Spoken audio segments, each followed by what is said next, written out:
Merci de votre fidélité à Télésud et bienvenue dans cette édition de l'entretien du jour. Je reçois aujourd'hui Céline Victoria Futso. Elle est la fondatrice de Free Spirit et elle est également à la tête d'un magazine, Jowanda Magazine. Bonjour. Bonjour. Je ne me trompe pas dans ce que j'ai raconté. Jowanda Magazine. En fait, je suis un Free Spirit. D'accord. Vous êtes Free Spirit. Voilà, tant mieux. C'est toujours mieux. On est à la veille d'un sommet de la francophonie, mais c'est pas grave. Donc, Jowanda Magazine, l'aventure commence en 2010. Tout à fait, exactement. 2010. On est ici des réseaux sociaux, en fait, d'une page Facebook qui a commencé un petit peu en 2009. Et ça a vraiment été, en fait, à la demande des abonnés que Jowanda Magazine est né. D'accord. Voilà. Donc, Jowanda, il faut dire, hein, c'est dans un langage très camerounais. Quand on le traduit, ça donne quoi? Alors, quand on le traduit, disons, si je devais le traduire en argot français, ce serait comme pour dire « j'hallucine ». D'accord. Mais je traduirais ça, chez nous, je dirais « je suis dépassée ». Oui, c'est vrai. Voilà. Donc, qui traduit l'étonnement, la surprise, des fois la colère aussi. D'accord. Et quelle est la cible de votre magazine? Alors, la cible, c'est... J'imagine que c'est le public jeune, quand même. Oui, je dirais que la priorité est aux jeunes Africains, d'ici et d'ailleurs, donc d'Afrique, mais également du monde, hein, finalement. Et je dirais une jeunesse qui veut connecter avec ce qui se passe sur le continent et au sein des Africains même.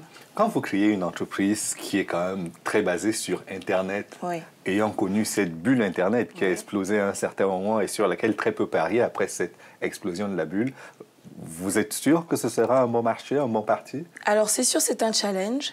Je dirais qu'il n'y a aucune certitude, hein, mais je crois beaucoup en l'avenir d'Internet. Je pense d'ailleurs qu'on devrait davantage l'utiliser en Afrique parce que je pense que ça peut être un outil très favorable au développement. Donc, j'y crois. Là où le challenge serait vraiment en fait, dans l'accès à Internet concernant nos internautes parce qui qu'il y a sont la sur le fracture continent. numérique. Oui. Et oui, donc ça va être notre plus grand challenge. Et d'ailleurs, si on m'écoute, si ces tontons, comme je les appelle souvent, me suivent. Les dirigeants. Voilà, exactement, hein, qui puissent faire le nécessaire, car c'est vraiment un outil très, très important. D'accord. Mais là, aujourd'hui, il y a un projet qui consiste à connecter l'Afrique à la fibre optique. Elle est aux portes de la plupart des pays du continent. Oui, mais comme pour toi, à un moment donné, il faut que ça aboutisse. Donc, on attend, comme on dit, hein, donc avec grande impatience, parce que les internautes sur le continent réclament. Et comme je dis, ça peut être un outil très, très favorable au développement, culturellement parlant, notamment pour ce qui nous concerne en particulier. On peut y découvrir une culture d'un autre pays, de son origine, par exemple. Les jeunes artistes, notamment maintenant, de plus en plus, font connaître leur travail grâce à Internet, connectent avec leur public directement. Vous avez tout ce qui est le e-commerce. Donc, certains, même que ce soit des artistes ou des fabricants de produits, peuvent proposer des produits qu'ils fabriquent chez eux au monde, finalement. Donc, c'est un outil vraiment incommensurable, une invention, je dirais, sublime pour l'Afrique. D'accord. Donc, on parlait de la fracture numérique tout à l'heure. Quel est le public aujourd'hui qui vient sur Jowanda Magazine? Alors, le public, pour le moment, ce que les chiffres nous en disent, le public est issu principalement du Cameroun et de la France, pour les deux principaux, mais évidemment, il s'étend à tous les pays frontaliers de la France, c'est-à-dire donc la Belgique, la Suisse, l'Angleterre également. Ça va jusqu'au Canada, aux États-Unis, pour ce qui est de l'Occident. Et en Afrique, vous avez aussi le Gabon, le Congo, le Sénégal, Côte d'Ivoire, même au Maghreb. On est suivi. Et de quoi vous leur parlez pour qu'ils se sentent tellement concernés par le site, par le magazine? Alors, je vais vous dire, déjà, il faut savoir que la ligne éditoriale principale est montrer une Afrique positive, dynamique, branchée. Nous avons ça en commun. Oui, bah écoutez, donc tant mieux, c'est pour ça que je suis là. Donc voilà, donc ce qu'on a malheureusement peu l'habitude de voir dans les médias que j'appellerais traditionnels, hein, qui montrent plus tout ce qui est les guerres, les problèmes. Je ne dis pas qu'ils n'existent pas, mais à un moment donné, on a besoin de voir autre chose, parce que autre chose existe.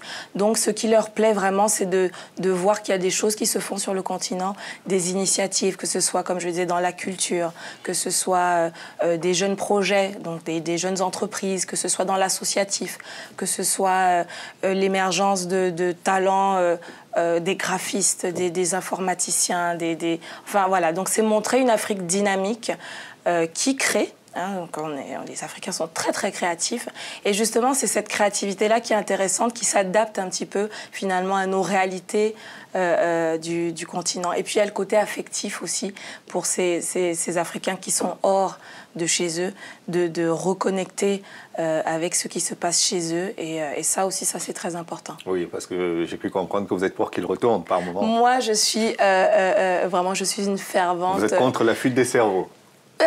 Oui, en tout cas, je vais dire plutôt, je suis pour le retour des forces vives. J'appellerais ça comme ça. Donc, à un moment donné, je juge personne.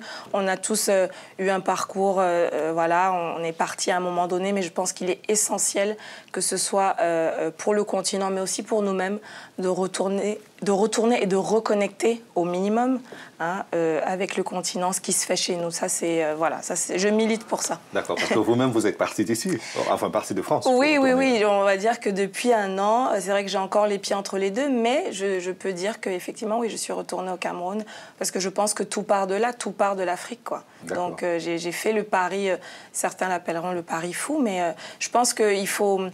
En plus, chacun a son expérience, c'est-à-dire que moi, je vais découvrir des choses que mon voisin ne va pas forcément voir, ou en tout cas, il va découvrir d'autres choses. Chacun a son vécu, sa sensibilité, donc c'est essentiel d'y aller soi-même, en fait. Donc oui, donc j'y suis retournée, oui. D'accord. Avec plaisir. D'accord. Parlons maintenant de votre expérience. Oui. Quand vous rentrez au Cameroun, vous n'avez pas d'appréhension. Vos amis ne vous disent pas, c'est plus simple, c'est quand même une grosse assurance que de rester ici, même si vous faites des allers-retours vers votre pays d'origine? C'est sûr, moi je vous dis, la peur, c'est le plus grand frein. Hein, c'est vraiment notre pire ennemi. Je n'ai aucune certitude au jour d'aujourd'hui. Comme je dirais, je vais et comme on dit chez nous, on verra devant. Donc, il faut y aller, il faut faire. C'est en forgeant qu'on devient forgeron. Moi, ça a été... j'ai rencontré des gens formidables, mais il a fallu que je sois sur place. Donc, ce qui a aussi aidé à construire le projet de Joanna Magazine. Donc... il n'y a aucune certitude, mais il faut y aller, il faut reconnecter. Alors certains vous diront « Ah oui, mais il faut un réseau, etc. » Je vais vous dire, le réseau, comme on l'appelle, hein, le réseau, ça existe dans le monde entier. Et c'est un réseau de quoi? C'est un réseau de connaissances, de corporations, de même corps de métier, etc. Mais à un moment donné, chacun peut construire son réseau. Mais il faut être sur place. On le construit plus difficilement à distance. Et c'est sûr que je vais vous dire, en un an, les gens que je fréquente aujourd'hui au Cameroun sont plus issus de nouvelles connaissances, de gens que j'ai rencontrés durant toute cette année et de fil en aiguille. Donc, pour dire qu'à un moment donné, oui, le réseau, mais le réseau, on se le construit également soi-même. D'accord. Ouais. Et pour dire que ça marche plutôt bien, vous avez été invité au forum de l'OCDE pour parler de votre expérience. Comment ça s'est passé? Comment s'est fait la connexion? La connexion, si vous voulez, ça a été tout simplement... J'ai été recommandée par quelqu'un qui voyait un petit peu les activités que je menais, qui connaissait Joanna Magazine et qui a trouvé sans doute que mon témoignage serait sans doute pertinent pour ce forum qui était porté sur l'emploi des jeunes en Afrique. Donc, ça passe par également les initiatives de la diaspora.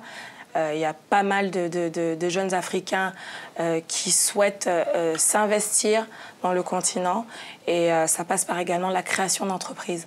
Donc, il était question d'apporter un petit peu mon témoignage au niveau de ce parcours-là. Et comme je vous dis... ce n'est pas un réseau particulier qui m'a mené là-bas, c'est vraiment le fruit de mon travail. Les gens ont vu ce que je faisais, ce qu'on accomplissait avec Joanna. On a jugé que j'avais quelque chose à dire. D'accord. Et en 2 ans, quels sont les éléments de votre parcours camerounais, cette fois, dont vous êtes le plus fier à travers le Joanna Magazine? Je dirais la promotion culturelle, la promotion notamment du Cameroun. Je pense que Joanna a participé à l'émergence de certains talents, de certains jeunes talents. Notamment tout dernièrement d'un jeune rappeur qui s'appelle Jovi, que j'invite tout le monde à découvrir, qui a cette particularité de s'exprimer en pidgin. Le pidgin, c'est une espèce de créole, hein, camerounais, français, anglais. Voilà, exactement, tout à fait, qui est quand même une particularité également camerounaise aussi, il faut le dire. Et il a fait ce pari-là de s'exprimer dans cette langue qui n'est pas toujours bien vue. Donc notamment, c'est à travers l'émergence de talents. Je dirais je pense que là où je me sens quand même assez fière de ça. On a pu faire connaître des gens, des talents, et en espérant que ça leur porte chance. D'accord. Ouais. Vous n'êtes pas du milieu de la presse à la base? Non, du tout, exactement. C'est-à-dire que j'ai toujours adoré l'écriture. Certains diraient que j'avais un certain talent pour la chose. Et donc voilà, donc vraiment pas issu du journalisme. C'est sûr qu'il y a des journalistes dans mon entourage. Peut-être qu'il y a eu une sorte d'influence quelque part également. Comme quoi, je dis encore, hein, finalement, j'étais pas prédestinée à ça. La leçon que j'en tire, c'est vraiment qu'il faut faire les choses. Et on ne sait pas où ça nous mène. Jowanda Magazine, c'est une aventure que je n'avais pas prévue. Ça n'a pas été un grand plan. Ce n'est pas un rêve que j'ai fait et j'ai des rêves. Ça ne rentrait pas dans votre plan de carrière? Non, du tout. Parce que vous savez, quelque part, on fait partie encore de cette génération qui a été quand même assez formatée d'une certaine façon. Bon, j'ai quand même plus ou moins fait ce que je voulais en termes d'études. J'ai fait une école de commerce. J'ai eu la chance après de pouvoir faire des études en design. Je suis également designer. Donc, je dirais que franchement, je ne me destinais pas à ça. Mais quelque part, finalement, je dirais que ces talents, ces prédispositions, ces dons, ça vous rattrape à un moment donné. Et je pense qu'il faut y croire et il faut se lancer. D'accord. Voilà, c'est ce que j'en retiens. Et le site pèse combien de visiteurs par mois aujourd'hui?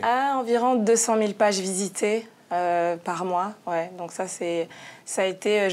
jusqu'aujourd'hui, je suis encore surprise de voir le boom que ça fait. On a 25 000 abonnés sur Facebook qui quotidiennement participent. D'ailleurs, je fais un coucou aux Wanda People.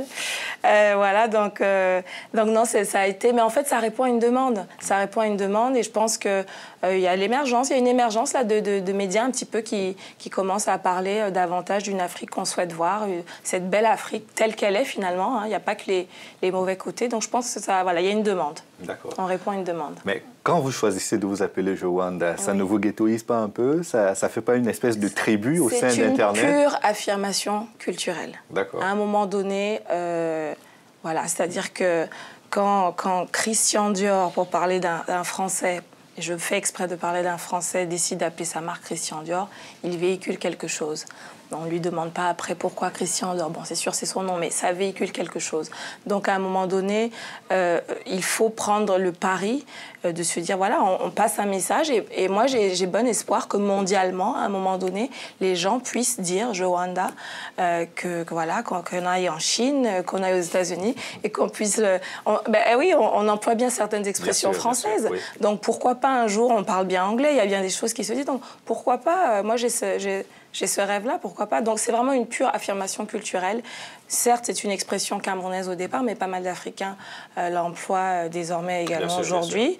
Et puis voilà, c'est une pure... je suis assez patriote, donc c'est une pure affirmation culturelle. Très bien, très bien. Et si on devait parler des ambitions pour les prochains mois, pour les prochaines années? Alors là, on est notamment en train de structurer Jowanda Magazine. On est en train de travailler à la création vraiment d'une équipe au Cameroun, notamment. Donc à notre niveau, il s'agit de créer des emplois. Très bien. Voilà. Merci beaucoup Céline Victoria. Merci à vous. Ça a été un plaisir de vous recevoir. Le plaisir était partagé. Merci encore. Merci. Et merci à vous d'avoir suivi l'émission jusqu'à son terme. Rendez-vous demain pour une autre édition de l'entretien du jour. À bientôt.